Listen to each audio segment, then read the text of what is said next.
Cancer എന്നാൽ മരണം എന്ന് തന്നെയാണ് ഇപ്പോഴും പലരും വിശ്വസിക്കുന്നത്. ഞാൻ doctor Anju Farsana, consultant medical oncologist, KIMS Valiyath hospital, Karunagappally. ഇന്ന് നാഷണൽ ക്യാൻസർ അവയർനെസ് ഡേ ആണ്. നമുക്കറിയാം, ക്യാൻസർ പേഷ്യൻസിന്റെ എണ്ണം അനുദിനം വർദ്ധിച്ചുകൊണ്ടിരിക്കുകയാണ്. ഈ അസുഖത്തിനെ പറ്റി പൊതുസമൂഹത്തിൽ നിറയെ മിഥ്യാധാരണകൾ ഇന്നും നിലനിൽക്കുന്നുണ്ട്. ഇന്ന് നമുക്കതിനെപ്പറ്റി ചർച്ച ചെയ്യാം. അതിലൊന്നാമതായി, ഇപ്പോഴും ആളുകൾ വിശ്വസിക്കുന്നത് ക്യാൻസർ എന്നാൽ മരണം എന്നാണ്.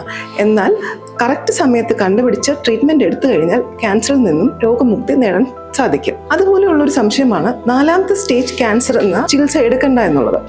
4ാമത്തെ സ്റ്റേജ് ക്യാൻസർ ആണെങ്കിൽ പോലും നമുക്ക് മരുന്ന് കൊണ്ട് വർഷങ്ങളോളം അസുഖം കൺട്രോളിൽ നിർത്താൻ പറ്റും. ഉദാഹരണം, hormone positive breast cancer, prostate cancer എന്നിങ്ങനെയുള്ള ഗുഡ് ബയോളജി ക്യാൻസർ കൺട്രോളിൽ നിർത്താൻ സാധിക്കും. പിന്നെ ഉള്ളൊരു സംശയമാണ്, കീമോതെറാപ്പി എടുത്തു കഴിഞ്ഞാൽ മുടി കൊഴിയും, പിന്നെ പോയ മുടി തിരിച്ചു വരില്ല എന്നൊക്കെ. എന്നാൽ എല്ലാ കീമോതെറാപ്പി മെഡിസിൻസ് യൂസ് ചെയ്താലും മുടി കൊഴിച്ചിൽ ഉണ്ടാവണമെന്നില്ല. ഈ ഒരു side effect temporary side effect ആണ്. നമുക്ക് കീമോതെറാപ്പിയുടെ യൂസ് കഴിഞ്ഞാൽ തിരിച്ച് പഴയതുപോലെ തന്നെ മുടി കിളുത്ത് വരുന്നതാണ്. പിന്നെ ഉള്ളൊരു തെറ്റിദ്ധാരണയാണ് ക്യാൻസർ സ്പ്രെഡ് ആകുമോ എന്നുള്ളത്. നമുക്ക് എഡ്യൂക്കേറ്റഡ് എന്ന് തോന്നുന്ന പല ബൈസ്റ്റാൻഡേഴ്സ് പോലും ചോദിക്കാറുണ്ട്, കീമോതെറാപ്പി എടുക്കുന്ന ഇടയിൽ വീട്ടിൽ ചെറിയ കുഞ്ഞുങ്ങളുണ്ട്, പേഷ്യന്റിൽ നിന്ന് മാറ്റി നിർത്തണമോ എന്നൊക്കെ. പക്ഷേ ക്യാൻസർ ഒരിക്കലും ഒരു സാംക്രമിക രോഗമല്ല. ഇത് ഒരിക്കലും ഒരാളിൽ നിന്ന് മറ്റൊരാളിലേക്ക് സ്പ്രെഡ് ആകില്ല. അതുപോലെയുള്ള വേറൊരു സംശയമാണ്, ബയോപ്സി എടുത്താൽ ക്യാൻസർ സ്പ്രെഡ് ആകുമോ എന്നുള്ളത്. ബയോപ്സി എന്നുള്ളത് ഒരു ഡയഗ്നോസ്റ്റിക് മൊഡാലിറ്റി ആണ്. ഇതുവഴി ക്യാൻസർ സ്പ്രെഡ് ആകണം എന്നില്ല. പിന്നെ ഇപ്പോൾ കാണുന്ന ഒരു ട്രെൻഡാണ് ക്യാൻസർ പേഷ്യൻസിനെ ഷുഗർ കട്ട് ചെയ്യുക എന്നുള്ളത്. ഇവർ വിശ്വസിക്കുന്നത് എന്തെന്ന് പറഞ്ഞാൽ, ക്യാൻസർ എന്നാൽ ഗ്ലൂക്കോസ് ഡിപ്പെൻഡൻ്റ് ആയിട്ട് വളരുന്ന ഒരു അസുഖമാണ്.